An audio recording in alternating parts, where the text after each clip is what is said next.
Hello, everyone, and welcome to the Darkest Hour. I'm your host, Amanda Jane. Imagine seeing something no one else could. Or what if it were the other way around?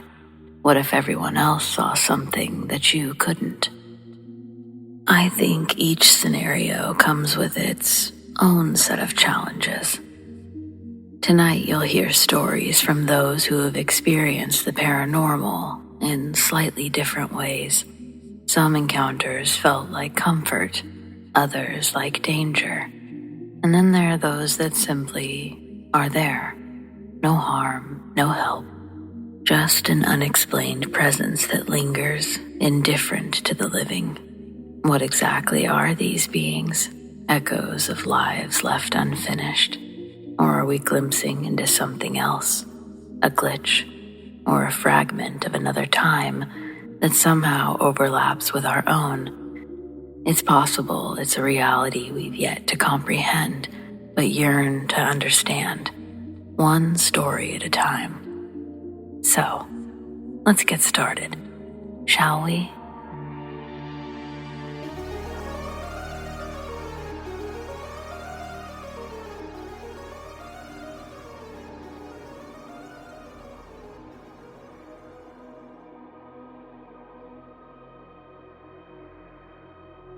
My grandparents lived on a large farm with a sprawling farmhouse, originally built in the early 1900s.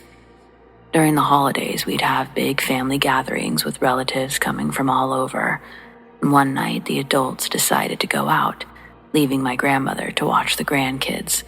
This was in the mid-1980s.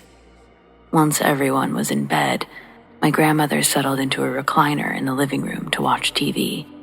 Not long after, she felt the distinct sensation that someone was watching her. She glanced towards the staircase and froze. Standing at the bottom of the stairs was a figure, a shadowy presence cloaked in a hood. At first, she thought that it was one of the parents, maybe heading upstairs to check on the kids. Without much thought, she said, "Don't worry, I'll go up and check on them." She stood, but when she looked again, the figure was gone. A chill ran through her, but she pushed it aside to make her way upstairs, deciding to check on everyone just in case. Room by room, she quietly looked in on the kids. When she reached my cousin's room, who was barely 18 months old, her heart sank.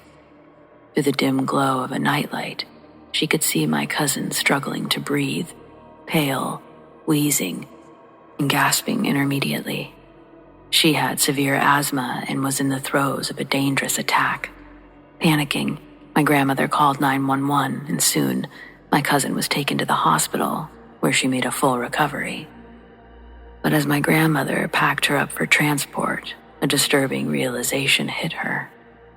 There had been no one else in the house, no family members, no parents checking in, only her and the hooded figure. If the figure hadn't appeared, my cousin would have likely died that night. From that moment on, we came to call the apparition the Gray Lady. Although I was terrified of seeing her myself, I grew to believe that she was a protective spirit. Years later, we did some research on the history of the farmhouse. We discovered that a young girl had once died in a terrible accident. She'd caught her flannel nightgown on fire while holding an oil lantern. Panicking, she'd run down the stairs, the flames worsening with each step. We came to believe that the figure was the girl's mother, who might still come back, watching over the house and its children. There were other strange occurrences over the years, but this remains the most vivid and haunting experience of them all.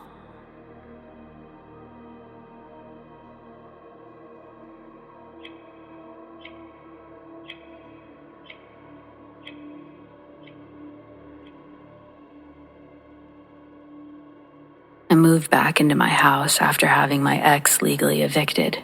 He left the house trashed, literal piles of trash, holes in the wall, carpet beyond repair. Was working full-time and came home and cleaned for hours every night. Lying in bed, no other human being in the house. I heard 5 footsteps coming down the hall. Over the course of a few weeks, I additionally heard keys dropping on the counter, and then his recliner kicked back. There was no recliner in the house.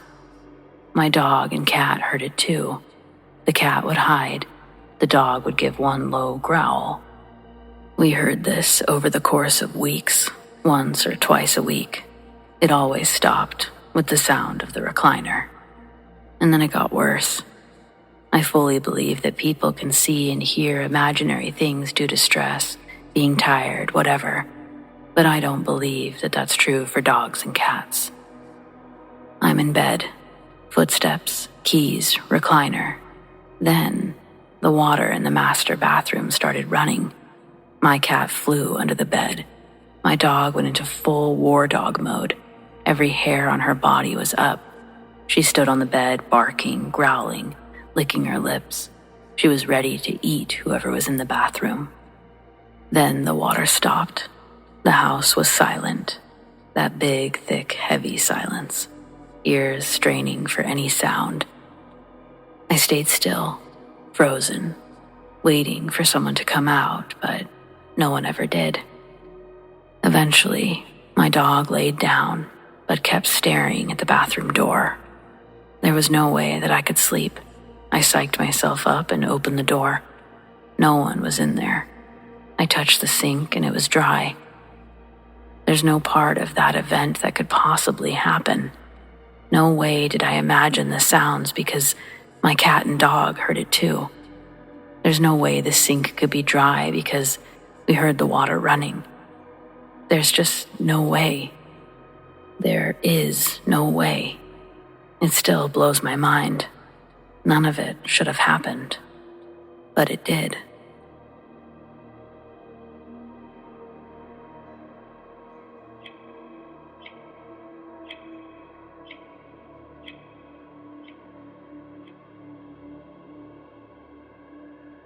A friend of mine had a creator account on one of those fans-only websites.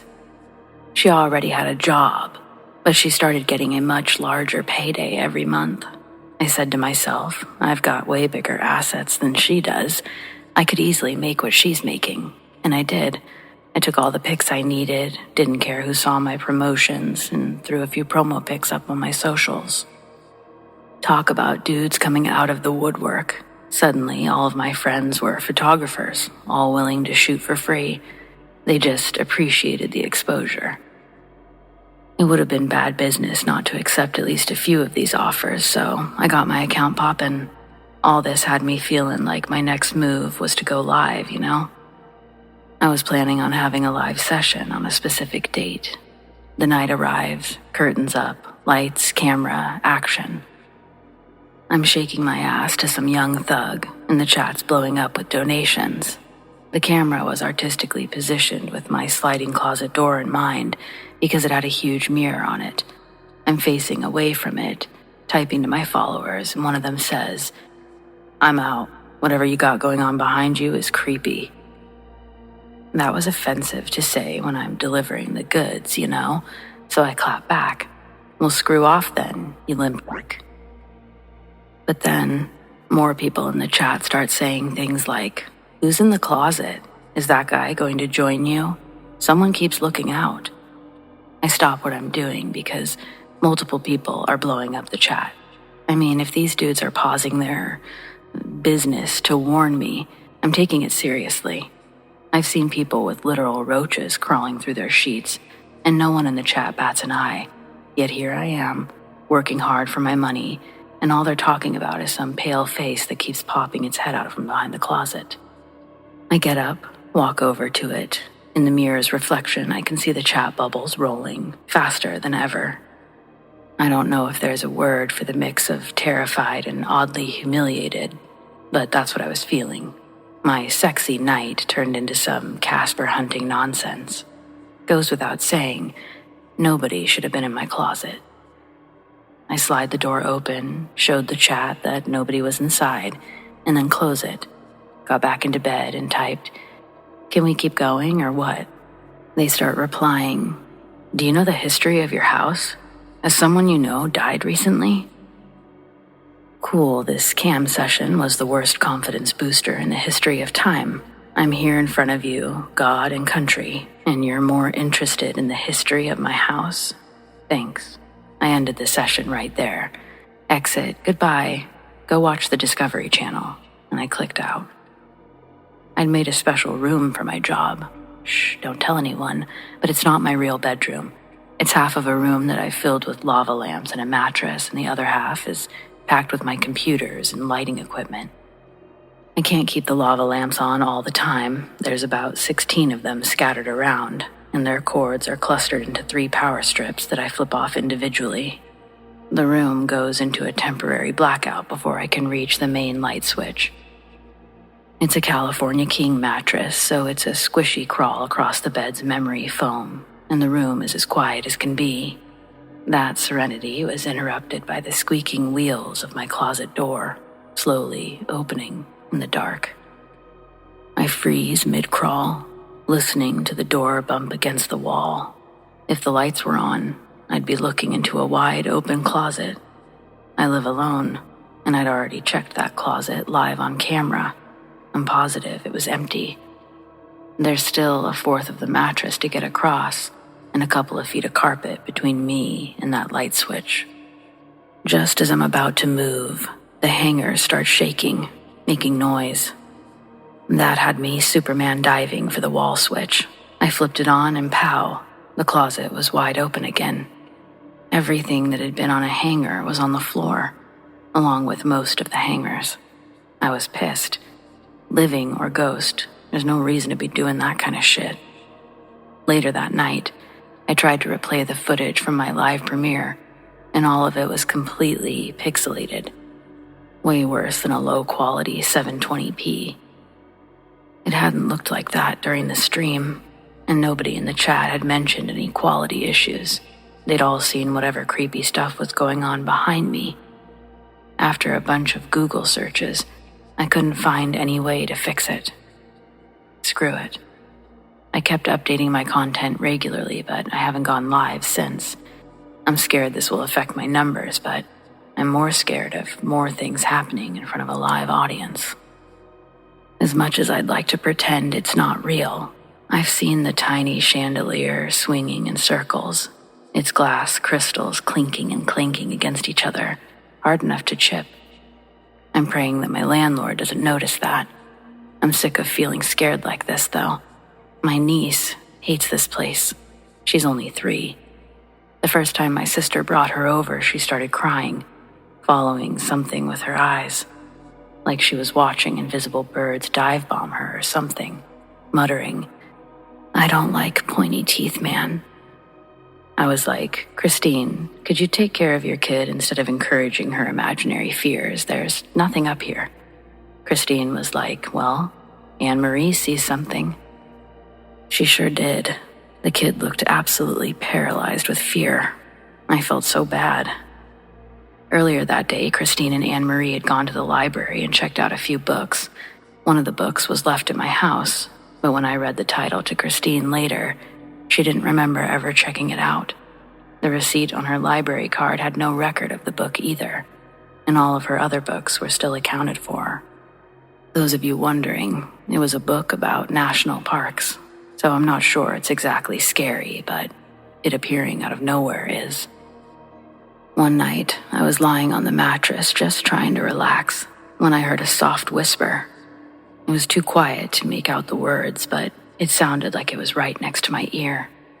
I jolted upright, and the room was empty. I thought maybe I was just freaking myself out, but then I felt something. It was cold, like an icy finger trailing down my arm. I scrambled off the bed, flicked on the light, and checked every corner. Nothing. I was starting to think I was losing it, but then Anne-Marie came back with Christine a few days later. As soon as they stepped into the room, Anne-Marie froze. Her eyes got wide, and she pointed toward the closet. "Pointy teeth man's in there," she whispered. I felt the hairs on the back of my neck actually rise this time. I told her it was just a closet, empty, and I went to open it to prove it to her. But as I reached for the handle, She screamed, a scream I'd never heard. I stopped, frozen in place, and just stared. She was backing away, staring at the closet, clutching my sister's leg, sobbing. Through her tears, she tried to say, "He doesn't want you to open it." Christine grabbed Anne-Marie, and they left in a hurry, my sister whispering apologies over her shoulder. I was left standing there, feeling completely rattled. That night, I was lying in bed when my phone buzzed with a notification.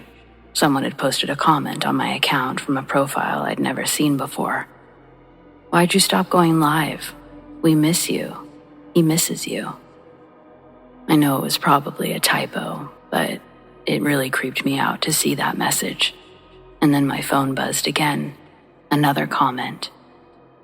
"The man says he'll see you soon." Also, probably just trying to mess with me. Either way, I haven't been back in that room since. I locked it up, put a heavy dresser in front of the door, and I don't care if it costs me followers. I'm not going back in there. I'm not sure what's in that closet, but whatever it is, it seems to want to scare me. It seems to be watching, waiting. For what? I'm not going to find out.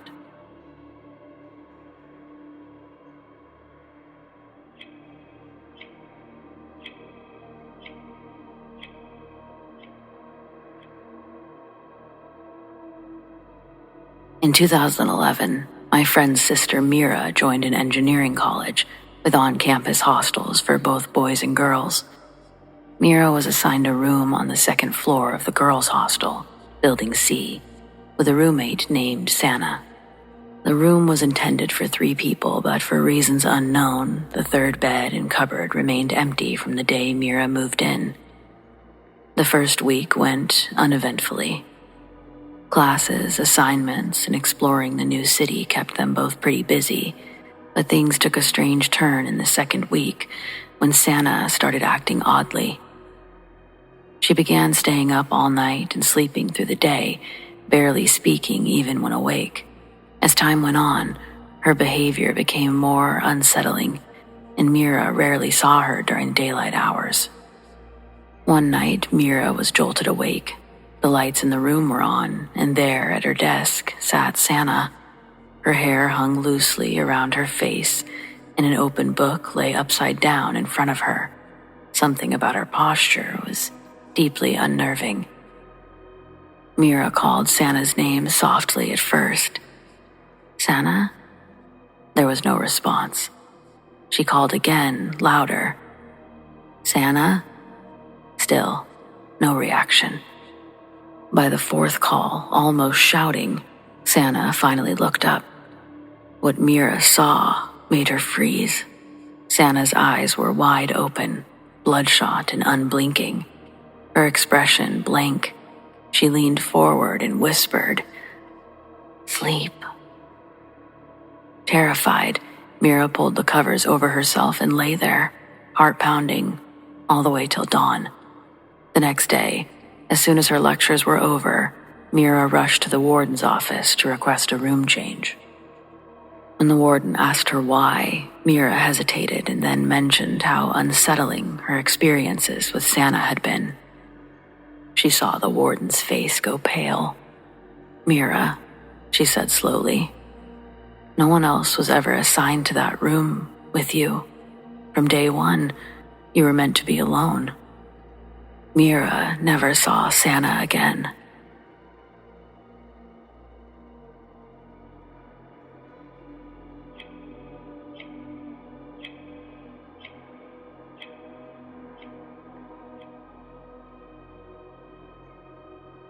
A little backstory. I was staying a couple of nights with my biological dad, who I'd never visited before until semi-recently. Never seen his house, never seen him in person before, yada yada. He lives out in the Texas Hill Country, at least 2.5 hours from literally anything except trees. When we get to his house, it's creepy in that way that empty houses are, nothing special. His wife and kids had left and he was getting ready to sell the place. I spent 2 nights on the couch, which faces the TV. The TV gives off a reflection of the back of the room, which includes the kitchen and an open bar, no doors. You can see pretty much the entire kitchen in the TV if the light's out. The first night I fell asleep almost immediately after arriving, so whatever was in that house was probably ticked off that it didn't get to do any spooky ghost stuff that night. The second was when weird stuff started happening. Just sounds, but the kind of sounds that you hear when someone's walking around doing things. Everyone else was outside.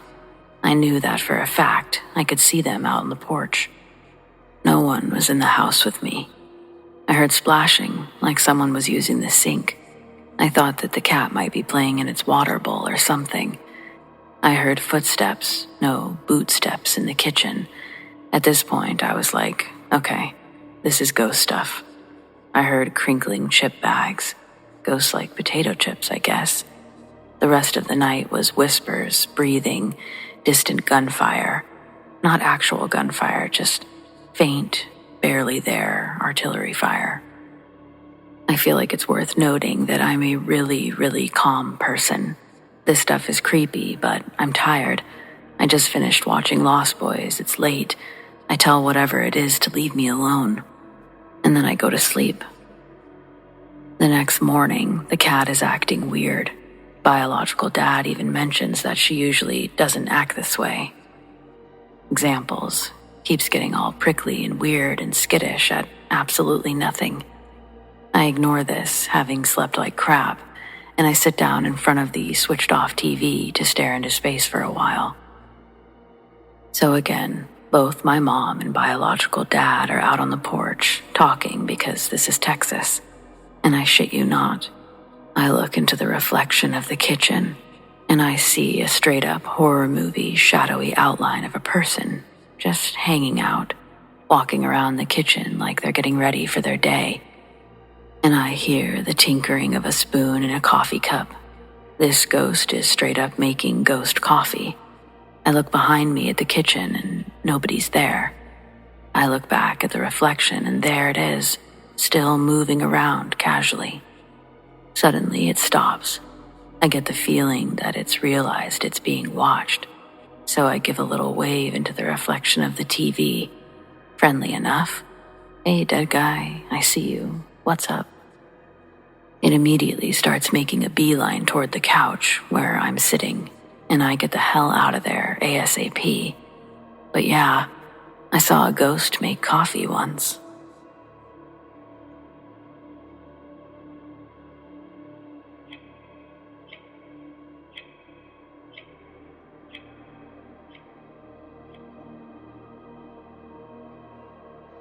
This is a true story. My mother's mother, Isabel, was born in London in 1887, right around the time of Jack the Ripper. Her father, Henry, a British soldier, fought in the Boer Wars of Africa from 1898 to 1902, and later in World War I from 1914 until he was injured in 1921. Following the war, he moved to Bradford, Ontario, Canada, where he married. Tragically, his wife died in childbirth with my uncle Sidney, leaving Henry as a single father in need of a wife to care for his son. Meanwhile, Isabella was working as a barmaid in London, doing her best to find stability in the aftermath of the war. In 1919, she saw an ad that Henry had placed for a mail-order bride and decided a new start in Canada might be just what she needed. By then, she was 32. Considered a spinster by the day's standards, and was ready for a change. Isabel moved to Canada, married Henry, and in 1921, my mother Iris was born. Isabel went on to live in the same house in Brantford until she passed away in 1985. And that's when things started to get strange. While Isabel was in the hospital, my cousin Les was staying at her house to watch over the place. The night she passed, his dog began staring intently at an empty spot in the living room, the fur on his back bristling. Suddenly, the dog bolted for the front door, scratching to get out. As soon as Les opened the door, the dog took off, racing back to Les's home, several blocks away. It's just interesting. My grandmother never allowed animals in her home. It was as if the dog somehow knew he shouldn't be there. Then, they discovered that all the clocks in the house had stopped at the exact time that she died. In the weeks that followed, odd things began happening. Items in the house would be mysteriously rearranged, and other strange occurrences that unsettled the family. Then one day, Les was on the front porch when he noticed an elderly woman slowly making her way down the block. She moved in a strange, halting manner. She'd take a few steps, stop, stand for a while, then repeat. Les watched her, feeling an unshakable sense of unease. When she reached the house, she stopped directly in front of it, as if she were drawn there. Concerned, Les went down to check on her, offered her a seat on the porch. She seemed dazed, so he left her in one of the chairs while he went inside to fetch a glass of water. Just then, my Aunt Poppy arrived. As she walked up to the porch, she froze in shock. The woman was sitting in my grandmother's favorite chair, dressed in her favorite dress. Stunned, they called the authorities, who identified the woman as a resident of a nursing home miles away. She had Alzheimer's, and she wandered off that day, somehow finding her way to my grandmother's house. It wasn't a direct route either, yet she had still arrived, the very place that Isabel had called home. The eerie coincidence didn't end there. A few days earlier, my aunt had donated a batch of Isabel's clothing to the nursing home. The woman just happened to be wearing my grandmother's dress. After that strange encounter, the paranormal activity in the house stopped.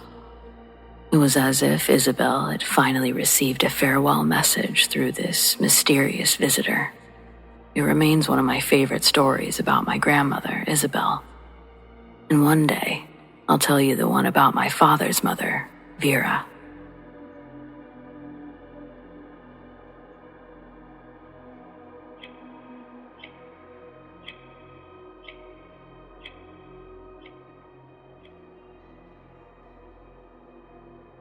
In 2015, I sold a haunted house in the Bay Area of California. After 58 years and it affecting 3 generations with countless times of failed efforts to rid of it or cleanse it from whatever was there, I finally sold it. This all began with a Christmas gift of a spirit board gone terribly wrong in the hands of a very inexperienced 8-year-old child. That child was me. So I guess it's only fitting that I be the one that was able to sell it. We regularly had our names called out in that home, sounding like people that we knew.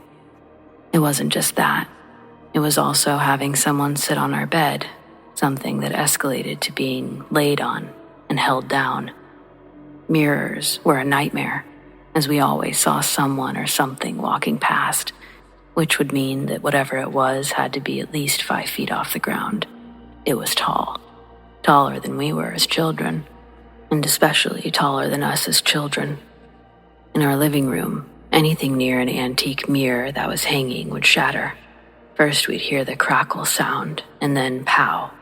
Vases, old collectibles, 60s ashtrays that are heavy and thick, and picture frame glass, all different variations of size and strength.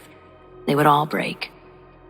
We heard parties happening in our backyard with lots of people talking, laughing, moving the yard furniture, and playing music. Some nights it was difficult to get any sleep, and the motion sensor lights would go on and off all night. However, if I looked outside, every sound would stop, and nothing would have been disturbed. As a teenager, I started yelling from my bed out of the window to shut up. I'm trying to sleep, and it actually worked. Over the years, the activity only increased, though. Friends complained about someone or something following them home. This was coming from people who had no idea about my little spirit board incident. These were people that knew nothing about the history of my childhood. A couple of friends had come over while we had a 1940s chalk figurine, one that levitated in a china cabinet. It was the 70s, so no pictures, but 8 witnesses. There really is just so much to unpack here. from having whatever this is follow me to wherever I've lived, and with more activity and too many experiences to print here, it started to affect my kids and then my grandkids. It followed my granddaughter and lived in the tree outside of her second-story window, and before moving out, we learned its name. I bound it to the land itself by using its name. However, it's not the only thing to come through. When I removed the antique mirror last, because I didn't want it broken, the two brokers that I'd sold it to were present. Behind the mirror and on the wall were the shadow of two people looking out. This was the last property that they'd flipped, and it sat empty for almost 2 years, which is a huge loss of money. I'd like to share more, but my internet connection keeps cutting out. So that's all for now.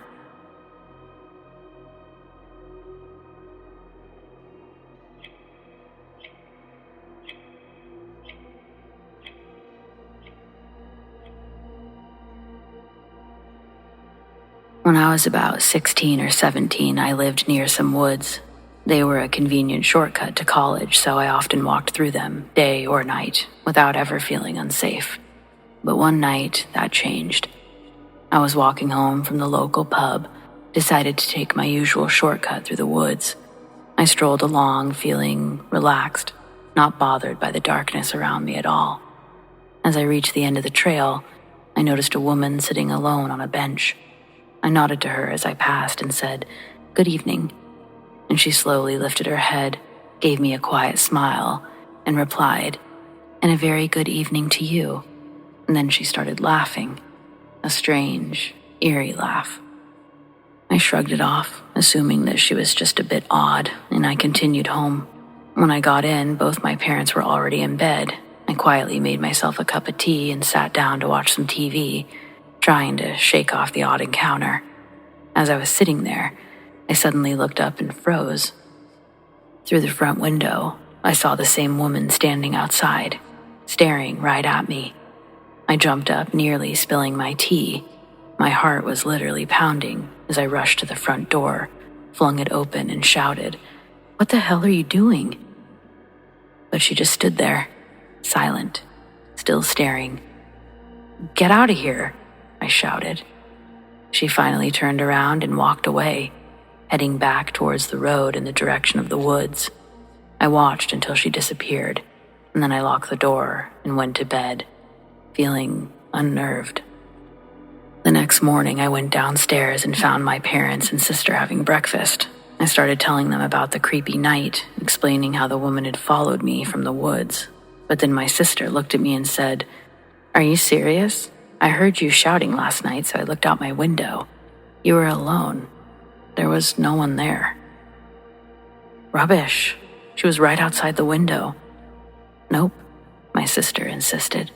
"I watched the whole time. It was just you, yelling at nothing." Since that night, I've avoided the woods. I never saw her again, and honestly, I don't want to.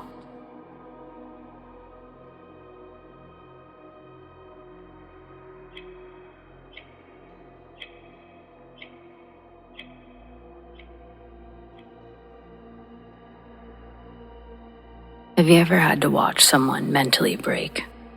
Allow me to start from the top. My Aunt Dora married a guy named Riley. She met him working tables at the casinos. Riley was considered a high roller for the casino, and he took interest in Dora. They fell in love and got married incredibly fast. The family hadn't met Riley more than a few times, but Dora seemed truly happy. She'd been swept off her feet by a nice, normal-looking man, so the family didn't push too much on the subject. She moves in with him and nobody hears from her for months. Her Facebook details trips and excursions that she and Riley were on around the world. It was a life Dora never knew. I was happy for her, and I lived vicariously through her photos. When she came to visit, I listened to her and my mom catch up on their time apart. While they're talking, Dora mentions that she enjoys being gone so much because she hates being at Riley's alone. She says that freaky stuff always happens there. Like what? My mom asks. Dora looks down at me, then back up at my mom, and she says, "I've seen a ghost there. Not just once, but multiple times. Same ghost." She tells us that this ghost is in their garage.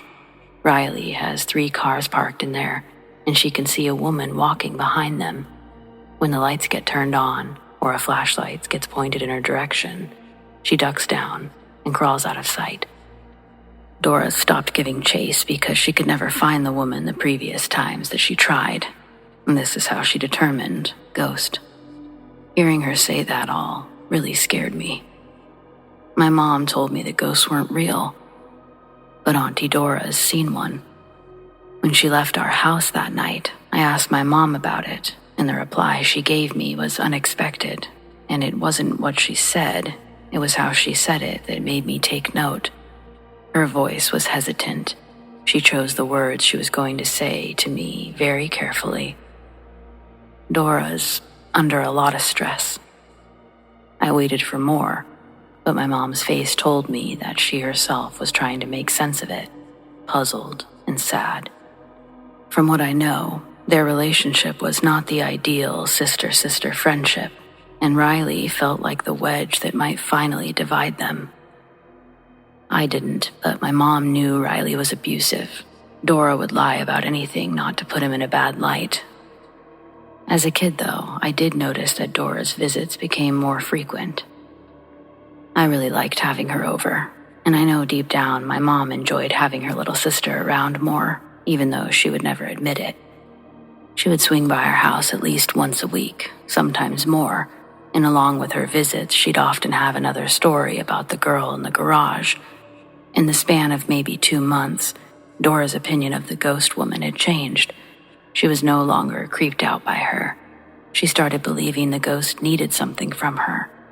Dora would try communicating with the figure, entering the garage with the lights off. Windows in the garage make it not completely dark inside. Dora told us that she sat in the dark and asked it questions. A few responses could have been associated with some bumps and tinks, but she didn't hear a vocal confirmation or see it manifest.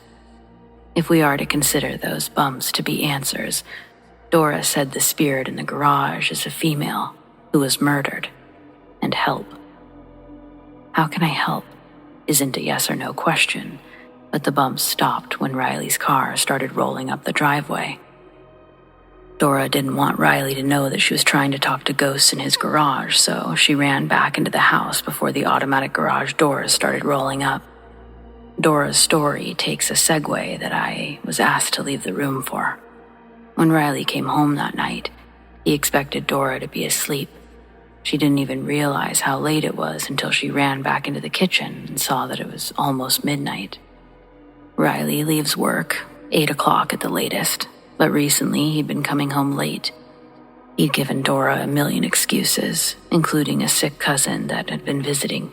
That night he was supposed to be coming home from the children's hospital, but when Dora greets his entrance with a hug, he's surprised to say the least, and Dora can't help but notice Riley smells like liquor and another woman's perfume. He has scratches on his shoulders and chest, and his clothes are disheveled, belt unbuckled, shirt untucked. She called him out, and of course he denied it with another elaborate excuse that she was willing to believe. I think it was something like his nephew had a seizure in the hospital and started thrashing around. He was the only one strong enough to hold him down, and so he took most of the damage. The excuse was a landmine that Dora chose to avoid. A week passes, and when Dora visits us again, the stories are back to her ghost relationship, so I'm allowed to stay in the room. She's continued to try to talk to the ghost without anything discernible coming back. Then, behind the glow of dusk, a silhouette formed in the shape of a woman. More than a silhouette, though, because Dora could describe what this woman looked like. Red hair, thin face, wearing a blue blouse. She appeared standing on top of one of the cars furthest in the back. She looked at Dora, and Dora could see the shape of her iris outlined by the white in her eyes. Then she stepped off the car and disappeared into the darkness of the garage. Dora said it felt like the room froze over and she had to go back inside the house. Dora's usually telling me these stories at the table, while my mom walks around pretending to tidy things up to not show interest, and in her words, enable Dora's distractions from the real turmoil going on in her house.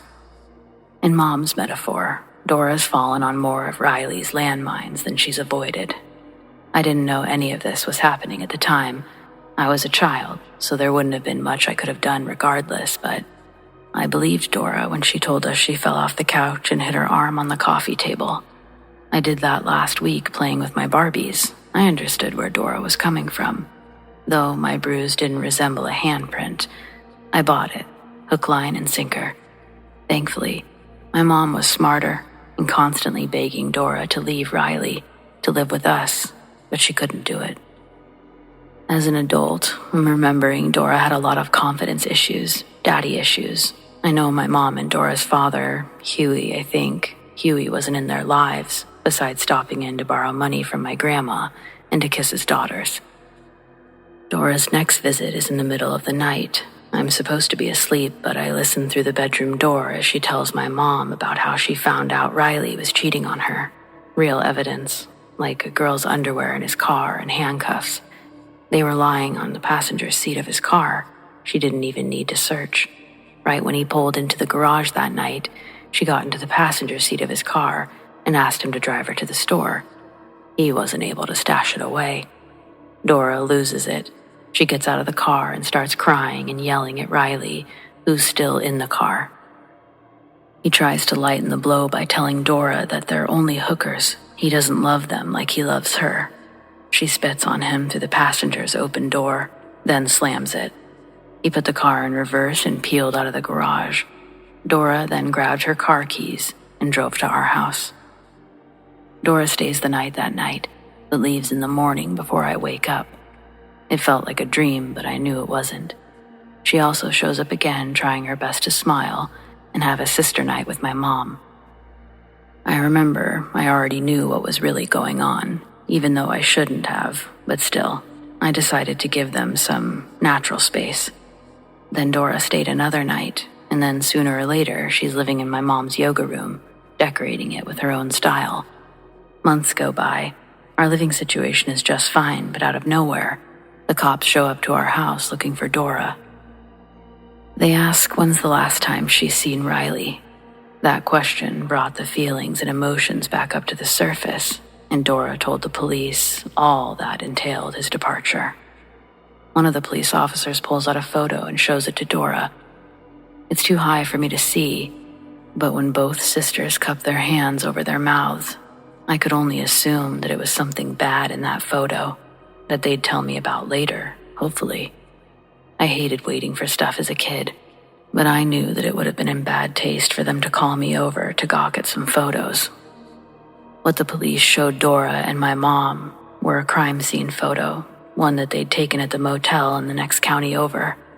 Riley's interactions with females of the night went further than just sex. He was killing them.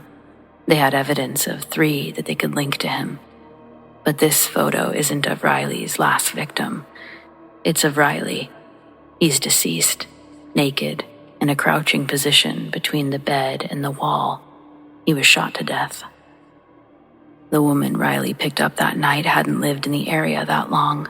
It's a dangerous occupation. She didn't have a group. She didn't have a pimp. But she did have a gun hidden in her purse. She almost set that purse down when she walked in, but something about Riley's energy made her hold on to it a bit longer, long enough for him to try and strangle her. Smart girl. Didn't reach for his hands. She reached for her purse. It was 7 a.m. We were all standing there listening to this cop talk.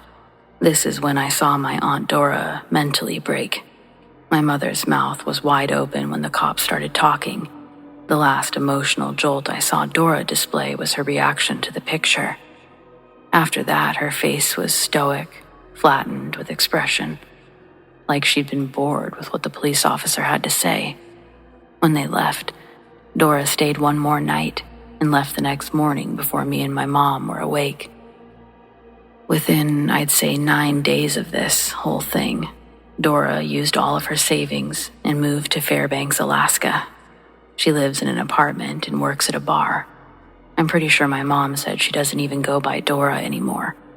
My aunt did the Great American Escape.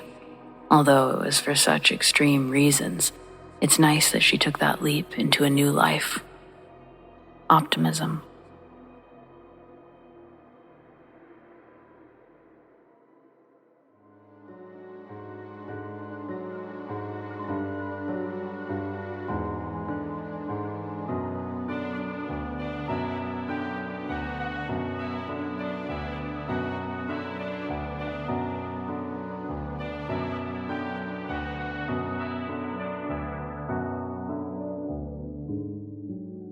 Well, friends, it appears we've reached the end of tonight's episode. Thanks for joining me. Whether it's your first time or you're a regular, your support means the world over here. We've got brand new episodes every Friday night, and keep those eyes open for those deep sleep videos. Subscribe, tap the bell, and you'll never miss a thing. Big thanks to those who shared their stories, and a huge shout out to all of my patrons, whom we appreciate so very much. Tracy S, Marion H, Tamara K, Monica L, ZoeWatt, Chelle B, Donald C, The Dark Cosmos, Marion T, Rat Girl, Alisha S, Erin G, Nikki H, Mr. Revenant, Naz K, Brendon G, Paul T, Nicholas C, Lissane, Arlene F, Adrienne, and TF Parham. If you want to support The Darkest Hour in other ways, consider joining my Patreon. Check out patreon.com/thedarkesthour or click the link in the description to learn more. Do you have stories like these? I'd love to share them. Send them to me, amandadarkesthour@gmail.com, or on the Darkest Hour subreddit, The Darkest Hour YT. Stay spooky.